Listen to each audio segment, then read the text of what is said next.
Le Lévitique, chapitre 4. L'Éternel parla à Moïse et dit: Parle aux enfants d'Israël et dis: Lorsque quelqu'un péchera involontairement contre l'un des commandements de l'Éternel en faisant des choses qui ne doivent point se faire, si c'est le sacrificateur ayant reçu l'onction qui a péché et a rendu par là le peuple coupable, il offrira à l'Éternel pour le péché qu'il a commis un jeune taureau sans défaut en sacrifice d'expiation. Il amènera le taureau à l'entrée de la tente d'assignation devant l'Éternel, et il posera sa main sur la tête du taureau, qu'il égorgera devant l'Éternel.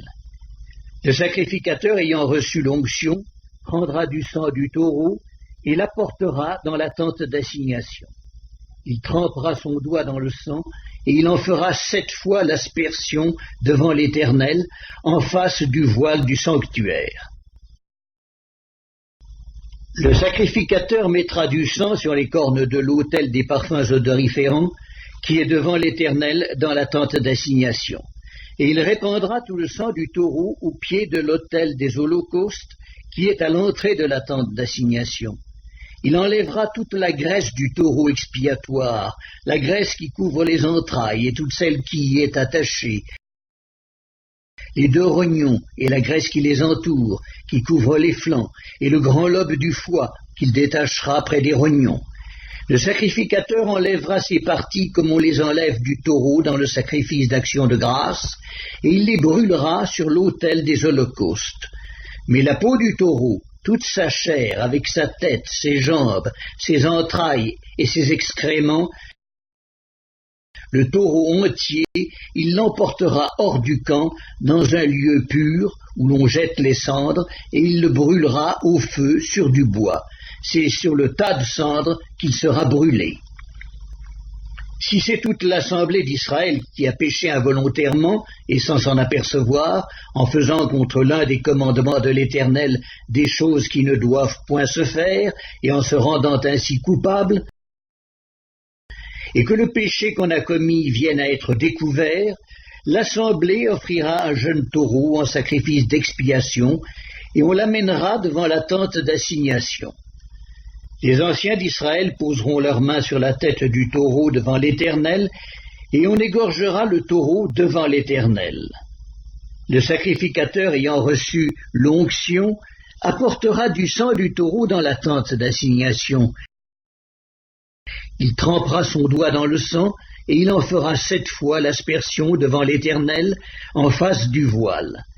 Il mettra du sang sur les cornes de l'autel qui est devant l'Éternel dans la tente d'assignation, et il répandra tout le sang au pied de l'autel des holocaustes qui est à l'entrée de la tente d'assignation.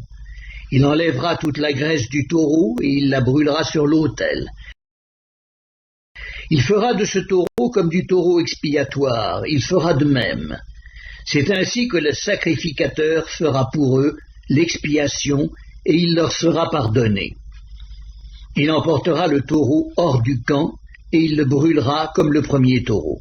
C'est un sacrifice d'expiation pour l'assemblée. Si c'est un chef qui a péché en faisant involontairement contre l'un des commandements de l'Éternel son Dieu des choses qui ne doivent point se faire, et en se rendant ainsi coupable, et qu'il vienne à découvrir le péché qu'il a commis, il offrira en sacrifice un bouc mâle sans défaut. Il posera sa main sur la tête du bouc, qu'il égorgera dans le lieu où l'on égorge les holocaustes devant l'Éternel. C'est un sacrifice d'expiation. Le sacrificateur prendra avec son doigt du sang de la victime expiatoire, il en mettra sur les cornes de l'autel des holocaustes, et il répandra le sang au pied de l'autel des holocaustes. Il brûlera toute la graisse sur l'autel, comme la graisse du sacrifice d'action de grâce. C'est ainsi que le sacrificateur fera pour ce chef l'expiation de son péché, et il lui sera pardonné.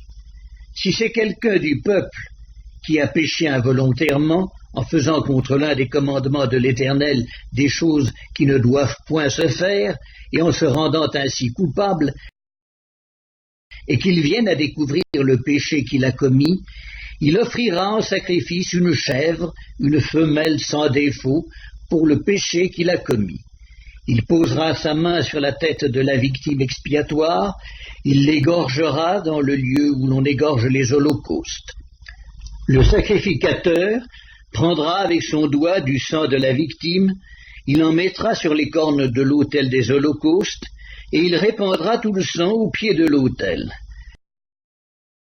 Le sacrificateur ôtera toute la graisse comme on ôte la graisse du sacrifice d'action de grâce, et il la brûlera sur l'autel, et elle sera d'une agréable odeur à l'Éternel.